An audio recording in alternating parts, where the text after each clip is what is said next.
Hello guys, welcome back to my channel. I am your girl Kilogalo Promise Rampa, and this is Relocate to Australia with Promise, your number one DIY relocation platform.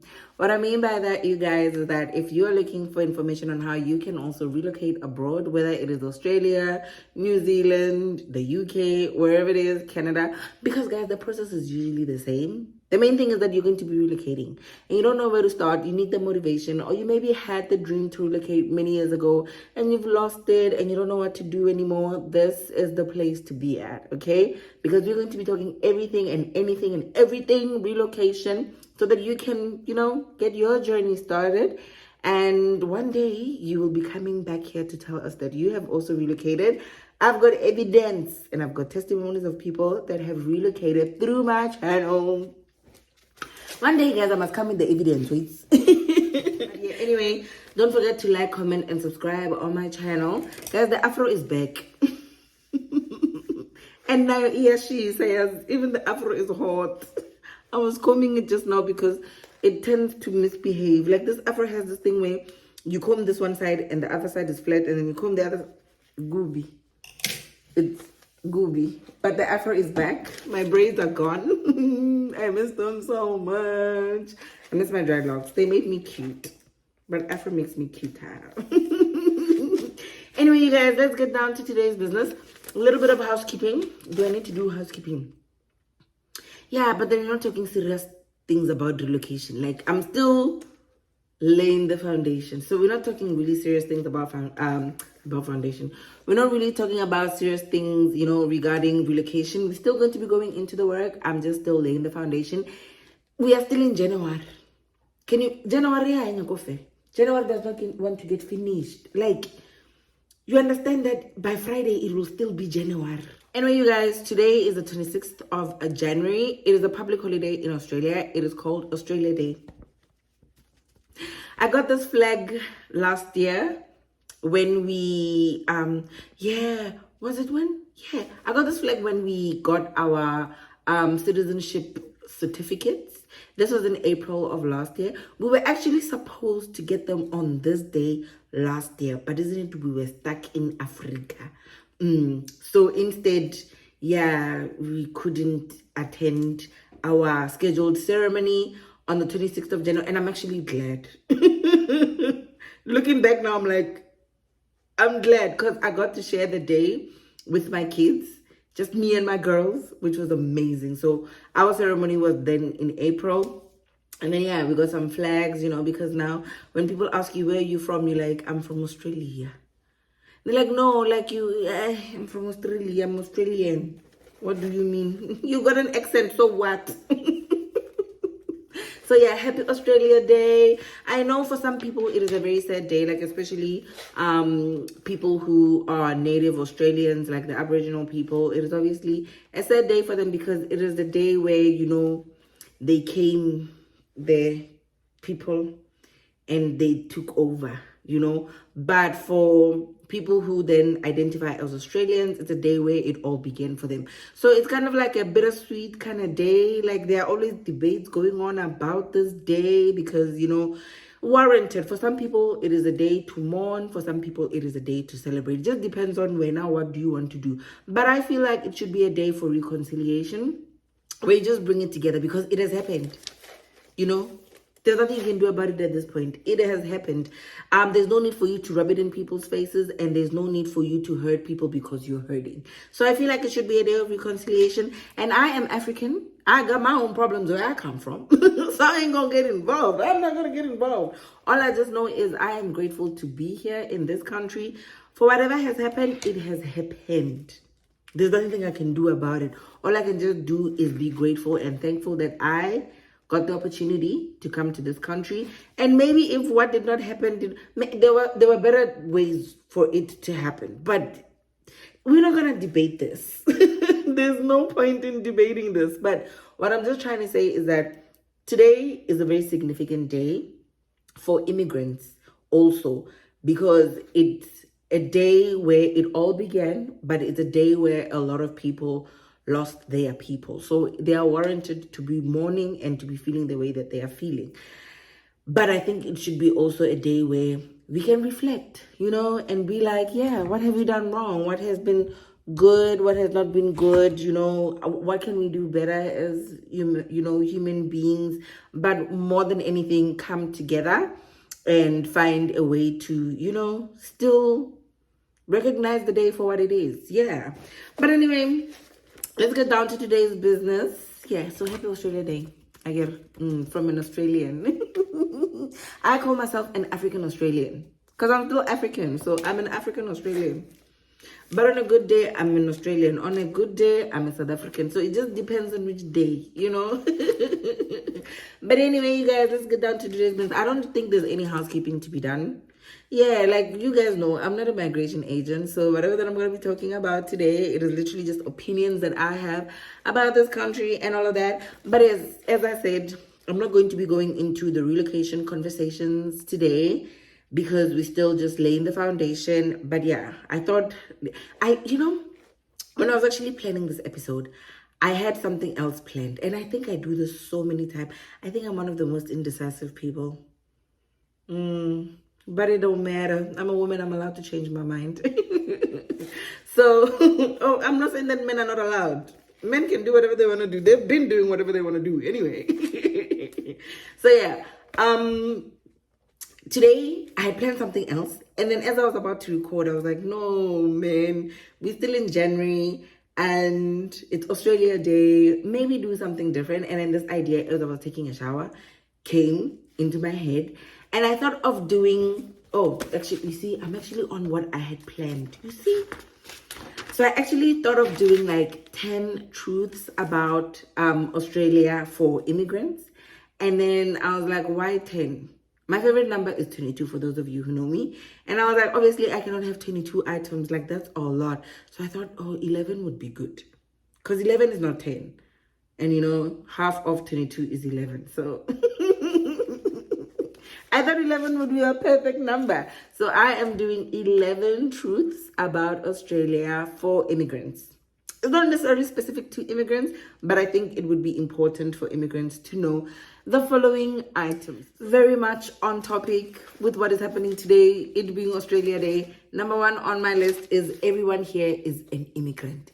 If you're not Aboriginal, if you're not Aboriginal, then you are an immigrant. I don't care what you say. There are people who are like, I'm not an immigrant, I'm Australian. I'm like, hey, it's fine. Where are your people from? My grandmother is from there. I'm like, that's where you are from. For as long as, it don't matter if you were born in Australia. For the mere fact that in your lineage, somewhere there, either your grandparent or great-grandparent or somebody came either on a ship, on a flight, on whatever it is, for as long as they had to get permission or some type of way to come into this country, you are an immigrant. You are a child of an immigrant, which makes you an immigrant. We are all immigrants here. And that is the one thing I love about Australia. When you look at the history of Australia, the foundation of Australia, it being Australia, it's because of immigration. Whether it was the first ship that came here with the criminals and all of that from whatever country, or it was some ship that came here to drop off people for whatever reason, or it was the first flight that landed in Australia, or whatever, a submarine, whatever, however you came to this country, whichever year you came or your people came, at the end of the day, bottom line, you are an immigrant. And guys, I remember in the beginning when I was starting my channel, it was an experience and a half. So there were some South Africans, that are still holding on to the hurt that they had to leave South Africa after Mandela, did the thing. And then they were like, yeah, go back where you come from. And I'm like, at least I know where I come from. South Africa, where do you come from? Because you are hoping, my friend. Look now where you are. At least I know where I'm from. Where are you from? So at the end of the day, everybody, there's no reason for you to hate. Let go of the hurt and all of that. Leave it in the plane. Ne? when you come here, you're an immigrant. There are a lot of immigrants here, and that's the one thing that I love about this country. There are a lot of immigrants here. Everybody has a story about where they come from, where their people come from, and it is always amazing to learn and hear. And you're like, oh wow, it's also something to connect. Use as a way to like connect, and people are always, open to talking about it, which I love. One of the biggest things that Australians love to do is this thing called ancestry.com. I think you send like a sample of your DNA and then they trace where your people come from. And I'm like, of course you'll do that. I get you are from everywhere. So it's good for you to know, So yeah, I really like that. I really like that as a fact because, yeah, everybody that is in this country is an immigrant. It is something to relate to others about, it keeps you connected with people here. So it does not really matter when you came. Main fact is that you're an immigrant. Accept it quickly.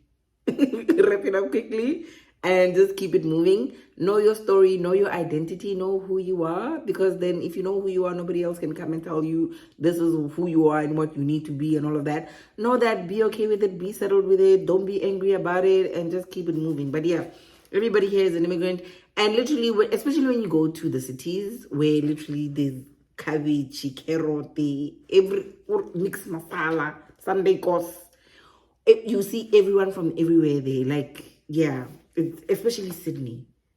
Hey, Sydney has a lot of immigrants. But anyway, all the cities, I'm assuming all the cities. But yeah, a lot of people here are immigrants, which is great because we can all relate on that wavelength. For as long as you're not Aboriginal, you are an immigrant. Yes, you can be Australian, yeah, because your people came many, many years ago. But when you trace bloodline, where do your people come from? Child of immigration. Number 2 on my list is that I have it here that Australians are hard workers. I know it's debatable, but I believe Australians are hard workers. It's just like us in South Africa where people are like, oh, South Africans are lazy. And I'm like, I know South Africans that are hard workers. It is the same here. Yes, there are many Australians that do not work because, there's this thing called Centrelink. Centrelink is like your SASA, your social security. Is it social security, not social security number in America. Like your modern demand grant, like your what do you call it? It's social security. The money that the government gives you, like government aid, I'll put it like that. So there are a lot of obviously Australians, because they're citizens, who are on a lot of government aid here in Australia because they give them government aid for everything. You can also get that when you are on a PR visa, but we'll talk about it. It's not only just for citizens, but you can also get it when you're on a PR visa. But we'll go into the conversation when we go into that conversation. So a lot of people have this misconception that Australians do not want to work. They don't. But I have seen a lot of Australians who are hard workers. But one thing I will tell you, yes, Australians are hard workers, but immigrants are hard workers. Like, immigrants work, you guys. And I look back at where I come from in South Africa. We've got people who are immigrants, obviously, in South Africa. We've got a very large immigrant population. You look at people who are Zimbabweans, you look at people who are Somalians. Those people work.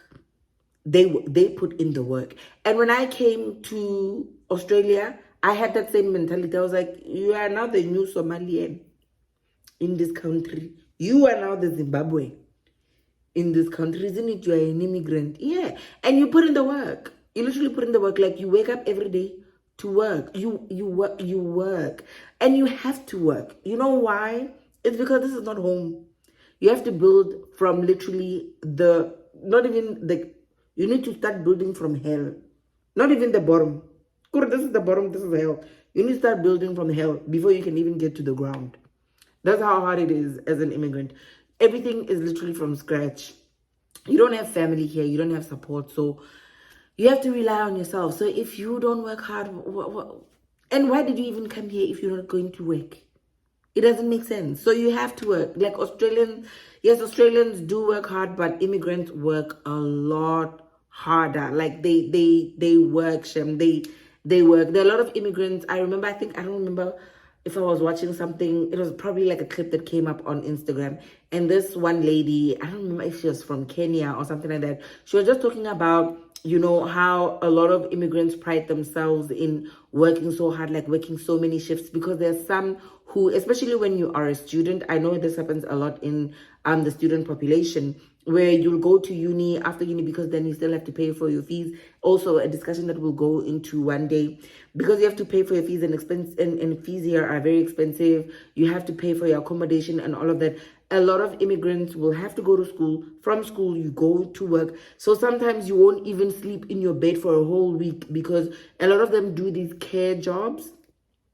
It's another discussion for another day. We'll go into it when we go into it. But most of them do these care jobs where you have to do like sleepover shifts and all of that. So imagine you pack a bag for a whole week because you are rostered on to be sleeping over at wherever and wherever and wherever. So you'll be going literally from school, you go to work, sleep over, go to school for a whole week. And sometimes people still continue with that even after university, where they will go to work and then immediately after work they go on a sleepover shift for whatever care job, because there's so many there's so much work available here in Australia. If you really want to make money, there's a lot of ways where you can make money, but all you just have to do is sacrifice that time. And yeah, a lot of immigrants do that because they are trying to build, because they're building from scratch. So I can understand where they're coming from. Would I advise people to do that? To a certain degree. It depends on what your goals are, and it depends on the structure of your family. It depends on where you come from. There are some people who relocate here and they've got a partner, which makes, you know, bills and all of that much more easier. But if you are single and maybe you have children or you don't have to, it's a different dynamic for you. So sometimes you are forced to do those things and those sacrifices along the way because you're trying to settle. And one thing that I know is that, yes, it is hard. Just don't work yourself to the ground. It is not worth it. You know, be honest with yourself about what you can do and what you cannot do. But yeah, I found that a lot of Australians, not a lot of Australians, a lot of immigrants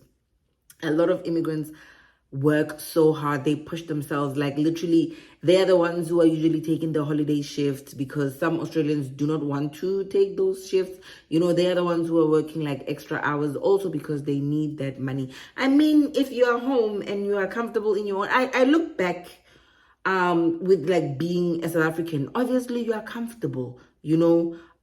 You've got your auntie, you've got your grandmother's house. If you lose your rental, you can always go back home. But when you're an immigrant, there's no home to go back to. It's a flight out of the country. So obviously you are forced to make sure that you're going to be paying those bills. So yeah, sometimes some immigrants are forced to go that direction, but seek advice and seek help. You know, build a community where you can bounce off ideas with people and see what could work for you. But yeah, you don't have to do it. You really don't have to do it. But if you have to do it, do it. But don't work yourself to the ground, all right? Yeah, so that was point number 2.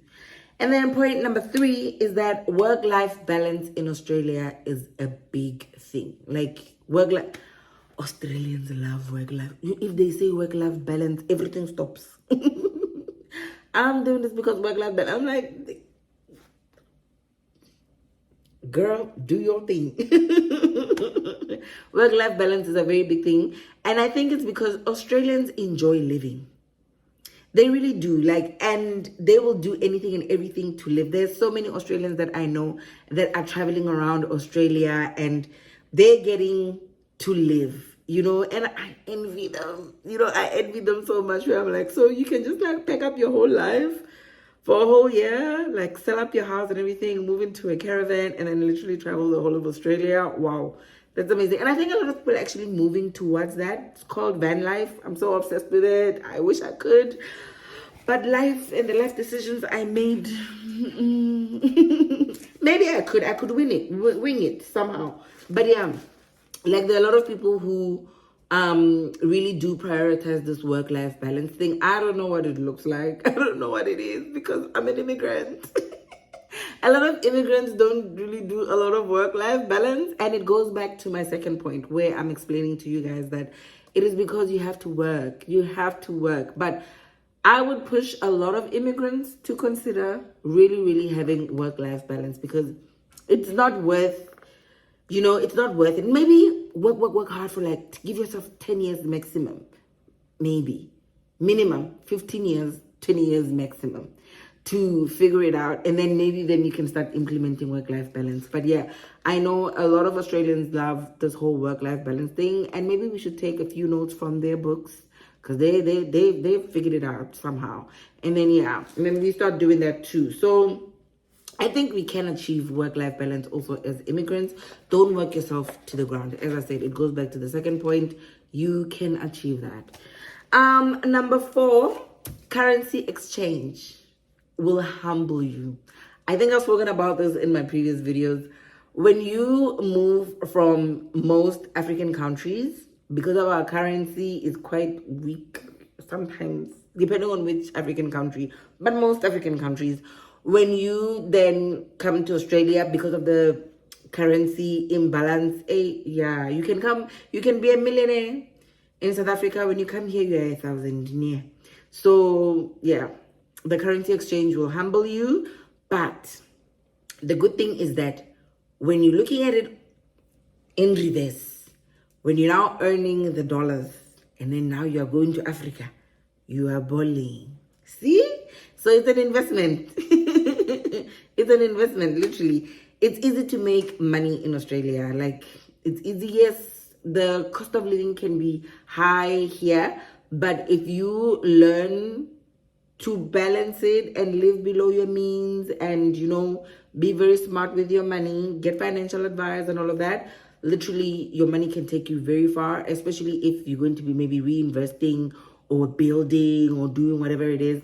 Guys, it's so hot. Or doing whatever it is. Or black tax also, like in black tax situations. Like, I'll give you an example with me. As I said, I've said this in my previous videos. My grandfather gets a monthly allowance from me. When I think of, if I was in South Africa, I wouldn't have been able to afford what I am giving him every month. But because I'm here in Australia, it's not that painful, giving that money because of the currency exchange. Like, when I'm sending money from here to him, like, it's not that painful. But if I was in South Africa, I don't think I would have been able to afford that, because it would have been a lot of money. But because then it's like dollars going to rands, it's pretty good. So yeah, currency exchange will humble you, but when you get here, make sure you're good with your money so that it takes you far, especially when you go visit and then now you are a spender. Okay, now moving on to truth number 5. This is one thing that I will tell you, and you need to believe this. When you relocate to Australia as an immigrant, it ties back to truth number 4, where I'm talking about the currency exchange. Because of the currency exchange, when you come to Australia, there are certain things you have to let go of. You find that maybe, let's say, for example, in South Africa, you had a double-story mansion that you were living in. You're going to be so humble when you come to this country, because rental is expensive. Just expect to rent. Immediately when you come, expect to rent. And rental here in this country is paid on a weekly or fortnightly basis. If you want to pay it on a monthly basis, it's expensive. It is very, very expensive. I remember when we came, I would make sure, okay, we'll talk about this when we talk about it, when I go into like rentals and how to get a rental and what to do, the application process and all of that, because it's a whole discussion on its own. One of the things that I did, and I don't even know where that thought came from, I told myself that I am going to rent a place that is going to be very uncomfortable for me. As long as it is a clean place, I'm not going to be looking for like very expensive rentals, because I see no point in paying rent to live comfortably and then you're paying somebody else's investment property. It can never be me.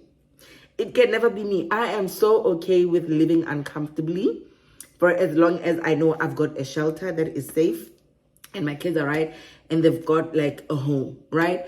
And that's what I did. Like when we came here, I told myself that I'm not going to pay anything above 300.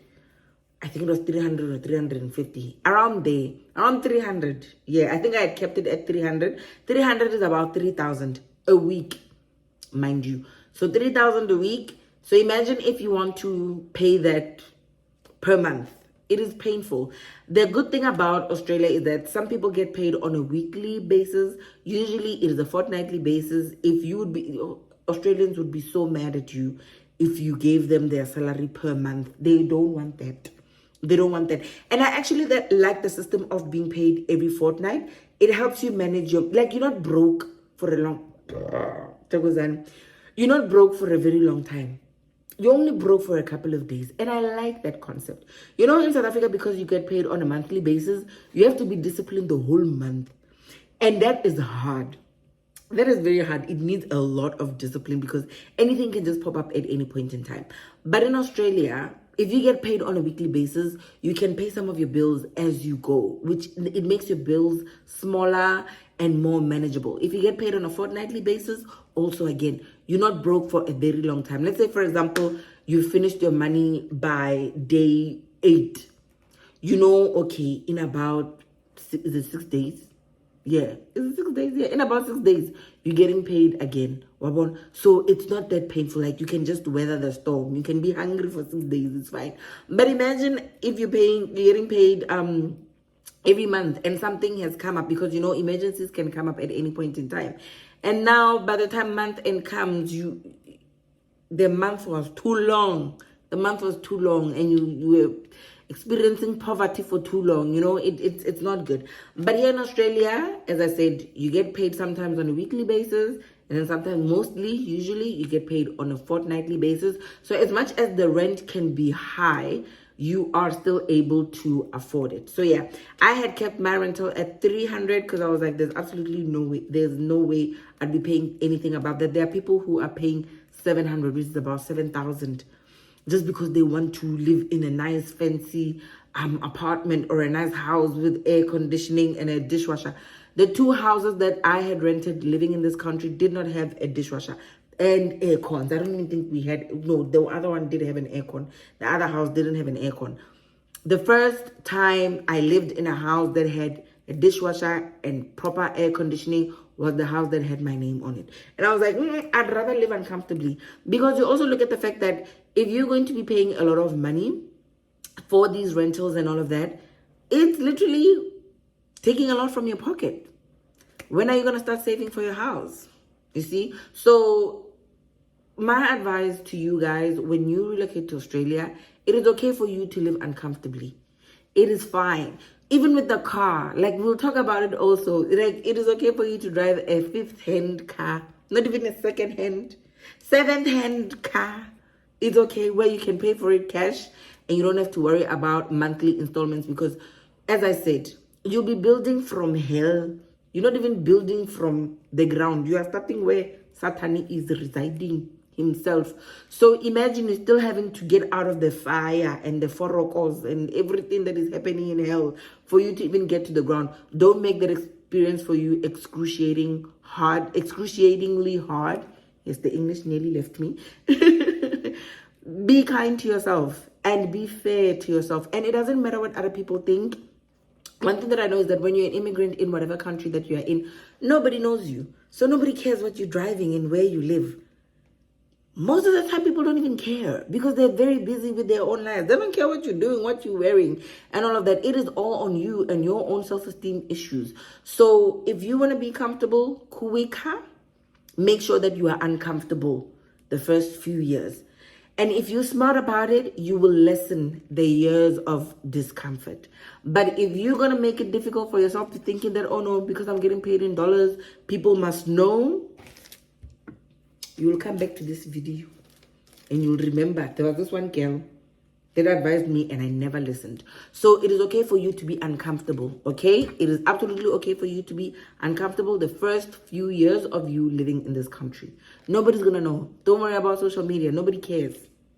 And nobody's going to know that you are struggling because they don't know. Nobody knows you. Nobody knows you. But yeah, that is my advice to you guys. It is okay for you to downgrade. The life that you used to live, it is okay for you to let it go. For a certain period of time, you will catch up. And when you catch up, it is good. And then point number 6, which is my favorite on this list. Guys, Facebook Marketplace in Australia. I have it on my list that it's a real place. I'm not saying it's a real place as in like there's a shop that has like Facebook Marketplace where you can physically go. But it's a real place because I know as South Africans, I don't know about other countries, Facebook Marketplace is not a safe place. You know, people get robbed. There are many horror stories that come from that. But here in Australia, it is a real place, guys. I love Facebook Marketplace. Ooh, I'm a Facebook Marketplace champion in this country. Why?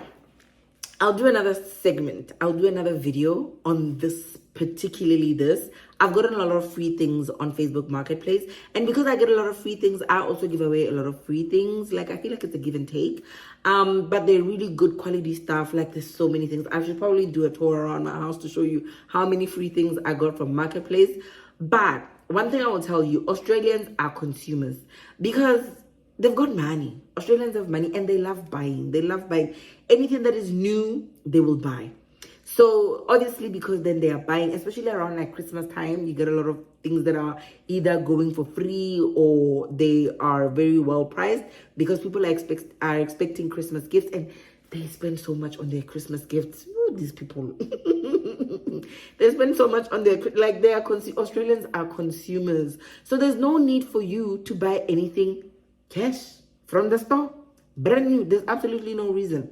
You can get so many things on Marketplace that you need, be it furniture, be it clothing, be it, you know, electronics, like so many things. Like recently I got an iPhone for Tolo. It's a long story, but I got an iPhone for Tolo, which was second, and Tolo is my almost 9-year-old daughter.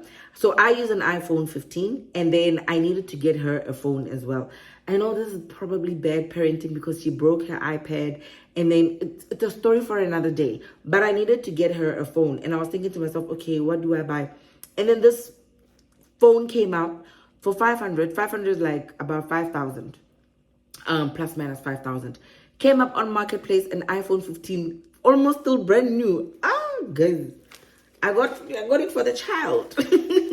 So now Tula is using the same phone as me because I use an iPhone 15. So does she. But what I'm trying to explain is that the person was getting an upgrade. So they were getting the latest one, the iPhone 17. And they literally just wanted to get rid of that phone. iPhones here go for almost nothing. Like Apple Watches, like so many things. Like they're so well priced. You don't need to buy them brand new from the store because somebody's going to be out there trying to get rid of them. So you just wait. You just wait with your money. You have a list of things that you want. You just wait patiently. Don't be in a rush to buy anything because somebody's going to come with a better price. So Facebook Marketplace, when you arrive in this country, let it be the first place where you begin. Gumtree, I'm not too sure because I've not really used Gumtree that much, but I know there are some people, I think for cars, you can go to like your Gumtree and all of that, but Facebook Marketplace is still good. We will talk more about this when we go into like finances and how to settle better in Australia. But remember, Facebook Marketplace, Gumtree, and Cars for Sale, very, very good to be getting things that are well priced and still work. And also, this is my advice to you guys. Even though Facebook Marketplace is a real and a genuine place to be getting things here in Australia, be careful of people that will scam you because people are still scammers. So there are people who will be like, oh yeah, because you'll see something, let's say for example a fridge, right, and they are probably selling it for like 300 Australian dollars, and you're like, oh my god, this is a good price. And the person will be like, yeah, can you send the deposit now or send the money now so that I can mark it as pending or sold because I've got many people that are looking to buy this thing. Just tell them, okay, give it to the next person. You know why? Usually in that situation, that person is trying to scam you. So they're making you panic. Or, oh my god, this thing is going to be going and it's so well priced because you'll probably be comparing with other, products in that category, and then you're seeing that, oh my god, they're more expensive, maybe by 200 or something like that. So this thing has to, be really, really hot. No, it is not hot. Don't panic. Just let it go. You always have to see the product first before you give the cash. Make sure it is working. make sure it is proper. And even if, this is the thing that I love about Australia, even if you say to a person, yeah, I would like to buy this off of you, when you get there, they're okay with you checking it out and being like, no, actually, I'm not happy with this and this and that. And some people are also open to negotiating. Just don't be annoying with the negotiation.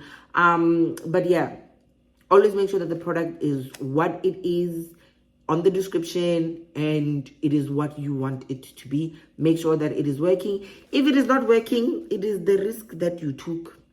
There's this one friend of mine. See that friend of mine that I told you, if you were watching my other videos, the one that I told you that his parents relocated in their 40s, late 40s or early 50s. He has the saying, because I love Facebook Marketplace, and then something happened, and then he was like, a poor man always pays twice. And I was like, stop it, shut up. But yeah, I was like, he's right. Sometimes a poor man will pay twice, but sometimes the purchase is a good thing. So yeah, it depends on what day it is, I guess. And then item number 7 on my list, yeah, it also ties back to number 6. Australians are usually, honest and trustworthy. And I've also experienced this a lot, as I said, with the whole marketplace situation. But I always remember this one story when I think about that. When we arrived in Australia, obviously we were broke of the brokest. With whatever the money that we had at the time, we thought, okay, we need to buy a car, obviously. And then we got this car on, I think it was Gumtree. I want to think Gumtree. The first car that we bought, French Taiwan. So I named her French Taiwan because it was from this girl that was from Taiwan. And she had this boyfriend who was from France. And she couldn't speak English. He couldn't speak English, but somehow they could speak English. Somehow they knew that they loved each other and they were in a relationship. And this girl just kept on talking about him because we were talking on WhatsApp when we were arranging the whole car sale thing. And we even continued talking for months after the whole car exchange thing. So they were in Australia on a work holiday. They had bought this car, as I said. You will have to drive a 5th or 7th hand car when you arrive in Australia, but we'll talk about it. So they were now selling this car because they were leaving Australia. It was still in a good condition. It was still like, yeah, the good thing about Australia also, like they are skorokoros. Their old cars are good because I think maybe, I would say because of their roadworthy rules and all of that, you still get a car that is very, very old but well maintained, where you can still drive it for a very, very long time because it is taken care of, right? So the car was still good. It was roadworthy. It was all fine. I think it was a Mazda, I don't know, a model from like 2005 or something like that. An old car. So yeah, I remember when we organized for that car, it was being sold about an hour and a half from where we were staying. And they were explaining that, oh no, because we work in the farms, we will not be able to do that exchange during the day. You'd have to come like in the night. And I was thinking to myself, you are still fresh from Africa. You're still fresh from South Africa. And South Africa has such conversations. There's no way you'd agree to such. And I remember when we made the decision that brother is going to travel there, I did not sleep that day because I was like, and I'm here in this country. It's been a few days, I know no one. And I was like, oh my God. And I remember when he drove in with that car, they sold it to him for the price that they said that they would sell it for. And the car was good and all was well. And I couldn't believe it. And I think that is where it hit me that I'm in a different country. Like, people here are honest. And usually when people say, this is what I'm selling, this is how much I'm selling it for, they are honest about it. Like, they're just so honest. There's this video that I saw on Instagram where this guy is at the beach and he's just taking a video of what's happening at the beach. And he's looking at all these towels and bags and phones that are just literally on the beach with the person just in the water swimming, and they've left their belongings literally on the beach and they know nobody's going to pick anything up. That's how honest they are. If you lose your phone, chances of you finding it are very high. It's because Australians, they are honest. They are very trustworthy. That is the one thing that I love about this country. So yeah, that is truth number 7. Truth number 8, which also ties back to truth number 7, is that crime in Australia is different. You know, like people here, people here when they complain about crime, I'm just like, I give you a day in South Africa, you will appreciate what you're going through. Usually in situations of like the most gruesome crimes that people like, it's usually intimate relationships, like the person. Unlike us where we come from, where anyone can just you any day. Well, here usually there's always an intimate relationship going on, domestic violence type of situation where it ended up with Magugu, all those type of things. There's not really a lot of hijacking and carjacking. Usually, hey, fine, there's this syndicate that was they were stealing and hijacking Land Cruisers. So a few weeks ago, there was a report about Land Cruisers being stolen. And I think that's what they do a lot. Like Land Cruisers, like Toyota Land Cruisers, that range of cars, they get stolen a lot for obvious reasons. Like they are machines, those cars, and a lot of Australians love them. And they're very expensive cars. So there was this syndicate that was discovered to be stealing these cars and shipping them to, I want to say, is it UAE? Somewhere there. I think they were shipping them to those countries, but they busted them. But as I said, crime is different. Like, you don't just get hijacked for no reason here. Like, maybe when you're in the city, it's different to being in, like, regional areas like us. We don't hear a lot about hijacking. And this is the other thing, too. When your car gets stolen, usually it's by teenagers. And they just steal your car to go crash it. And that's it. Because it's like a joyride type of thing. It's just weird. Like, it's so weird. Like that's what I know when it comes to like carjackings and all of that. It's not like us where like it's a big industry in South Africa. Here it's usually teenagers doing that, or it's all these high-end cars that they know, and usually there are immigrants involved. When there's such situations, it's not straight up Australians who will be doing that. No, usually there's an immigrant somewhere in that syndicate, who will be then shipping these cars and taking them out of the country, because I don't think it is that easy in Australia to re-register a stolen car. Like, you'd be dumb. They would catch you. So yeah, crime here is very, very different. Like, you don't get, people don't even lock their houses. People don't lock their houses. People will leave their cars. They park their cars outside and they leave them unlocked. And then they'll be like, oh, on Facebook, somebody went into my car and stole this. I'm like, did you lock it? No, I didn't lock. What did you think was going to happen? You didn't lock that car. Lock that car. So yeah, crime in Australia is very, very different because they do crime different. Yeah, their crime is very, very different. Yeah, sometimes it's boring when you're just on some maralwena, honestly. Hey, lock your house. Oh yeah, truth number 9, which is my favorite, one of my favorites. Chances of you living a coastal life is very high. So in Australia, when you look at the Australian map, do I have an No, I don't have an Australian map. When you look at the Australian map, a lot of people live coastal. So chances of you living in a coastal area is very, very high. Yeah, there are a lot of people that do not live in coastal areas. They live in like regional areas for whatever reason. I think there's a lot of money when you live in regional areas because a lot of people don't want to live there. Why? It is sometimes very hot. And that's where all the dangerous animals are at. The ones that will you. That's where you find them. So yeah, a lot of people live in like coastal areas. So it is very easy for you to get a house by the beach, especially. This is what I will tell you.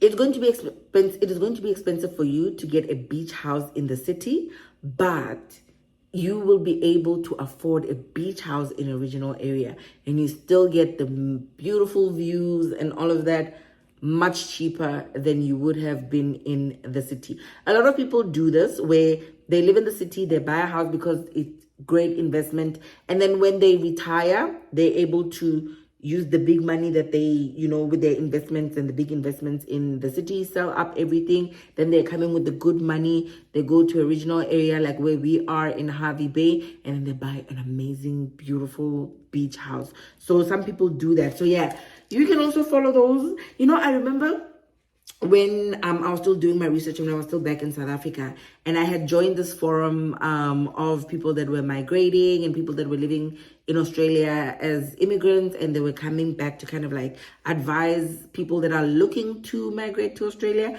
And it was one of the things that a lot of people said. They were like, look, if you're looking for a beautiful coastal house, you can be one of those people who live in those houses, live in these coastal areas and have this amazing house, as long as you don't live in the city, because that's more expensive. And you know what? That advice is true. Oh, truth number 10. I think I will always compare South Africa to Australia because, it's the only two countries I've lived in. That's why I'm saying I want to relocate to another country so that now I can have like another one to compare. But in Australia, so you meet these people who are like, I've had 15 jobs and they are 30 years old. And you're like, how is that even possible? Because where I come from, you go to school, you go to university, you graduate as a social worker, you get a job at social development. You'll be at social development from the day you graduated until the day you die. Why? Because you're afraid of letting go of that job because there are no jobs. But here, a lot of people start working at a very young age. I think the minimum age to start working is 14 years old, if I'm not mistaken. Yeah, I think it's 14 years. So you can start working at like your supermarkets, like your Woolworths, Coles, Aldi, McDonald's, a lot of people that are actually working at McDonald's and KFC cooking our foods, undercooking our food. They are teenagers. But yeah, usually they start those jobs at that age. And then by the time they're 18, some of them don't even finish school because they're able to go straight into working. You're not working at a restaurant, or you get an apprenticeship as whatever. And then you start building houses, and then you realize, you know what, I don't actually want to build houses anymore. I want to drive a truck. You get a job as a trucker. Now all of a sudden you're driving trucks and you're like, okay, now I've been on the road for 2 years. I'm tired. Maybe I want to go work 5-4. 5-4 is like, is it 3-4, 5-4?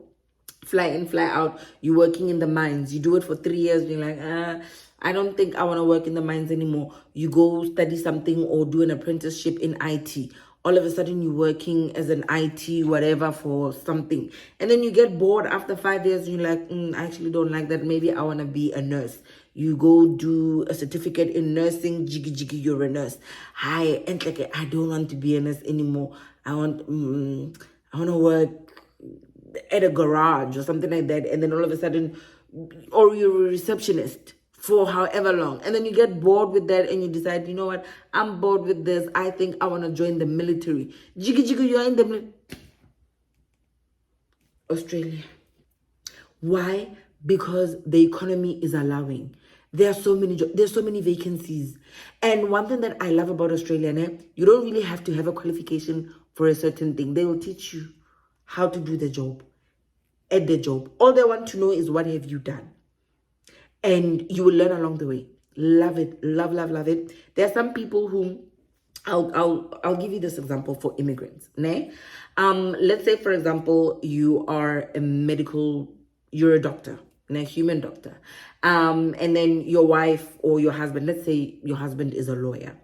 As a medical doctor, as a human doctor, you have to go through a certain process before you can be accredited as a doctor in Australia. So you have to write like some board exams, do this, do that. Like there's a whole process. Let's say, for example, the visa that you came on is your husband's visa as a lawyer. You will still get the same working rights as your husband, right? So fine, when you get the same working rights as your husband, you decide, you know what, I don't think I actually like being a doctor, doing ER work and all of that. One thing that Australia will do, you will not work as a doctor, like maybe in the ER or whatever, but because you've got working rights, you are able to still get a role within the medical field. So you can be a medical advisor or a consultant or work in a lab, things like that.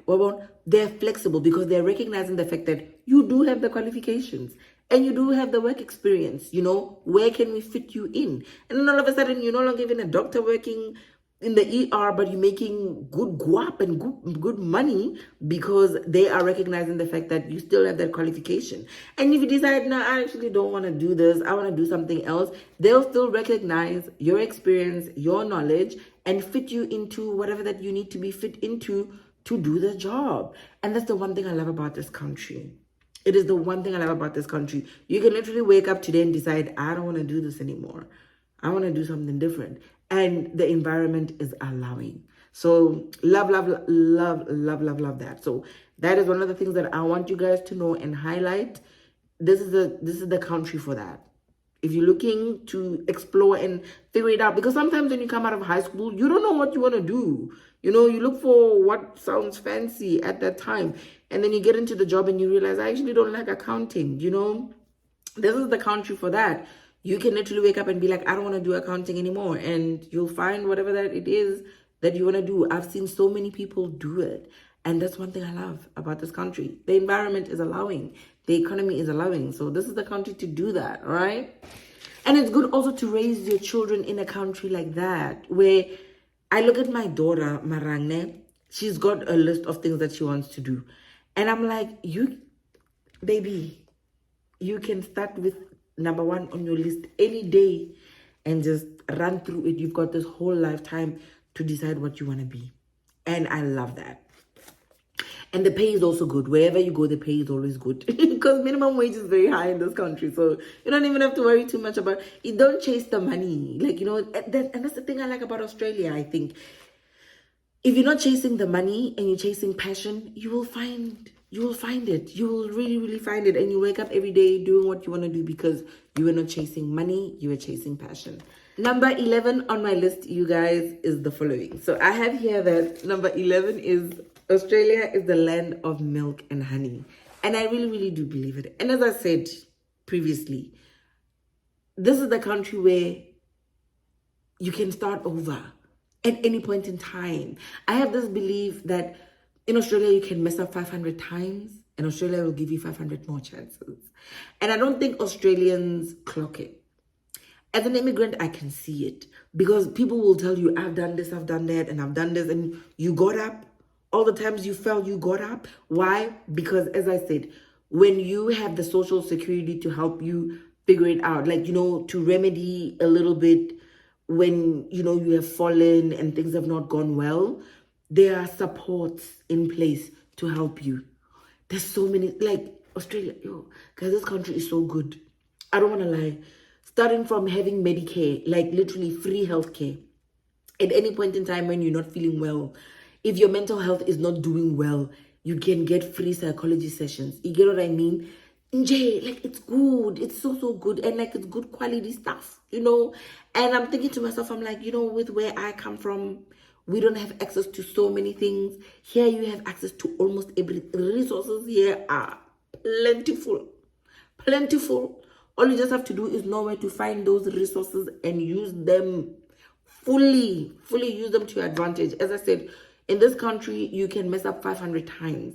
It's going to give you 500 more chances. And that's the one thing I love. That's what I'm saying. It is the land of milk and honey. A lot of people love to complain. We live in this culture of just complaining about everything. But if you really sit down and look at what you have around you and really appreciate it, you get to realize it is plentiful. It is, guys, this is the country to be at. I cannot sell Australia more than this. Even my ancestors agree. Honestly, this is the country, guys. This is the country. And also, speaking from experience, this country gave me a second chance. Starting from employment, it gave me a second chance. I cannot thank Australia enough. I love this country. This country is beautiful. And as I said, it is the land of milk and honey. I remember Dr. Lorna Barnes, my doctor. Love her to bits. There was one day I went to her office and her surgery. And I was a mess. It was probably early last year. And a lot was happening. And I was like, Dr. Lorna, my life, this and that. And Dr. Lorna was like, stop crying. She's a colored woman. Stop crying, love her to bits. She's a South African colored woman. She's like, promise, stop crying. You are in the land of milk and honey. Okay, you must stop, wipe those tears, because you made it out. Not a lot of women do. You did. Number one. Number two, you are in this country. Imagine if you were back in Africa. Do you think this girl, stop it.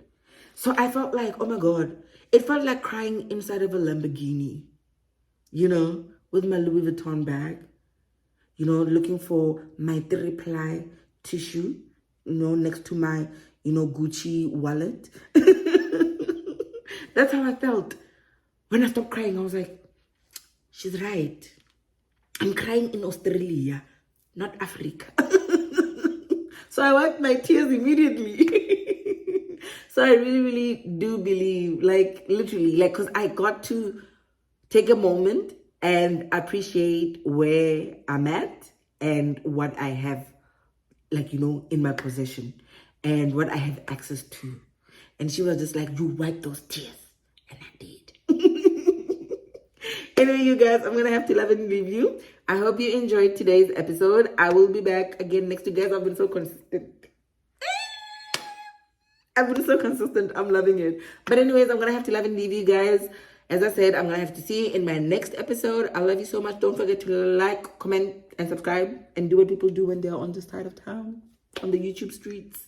Okay? And I will see you in February. When this month has ended, finally. From here onwards, guys, we're going into the relocation talk. Like, I'm done. No more playing around. But yeah, thank you so much, guys, for the love and support. I cannot thank you enough. It feels good to be back. It feels good to be creating again. And yeah, I'm really grateful. Bye-bye. I love you.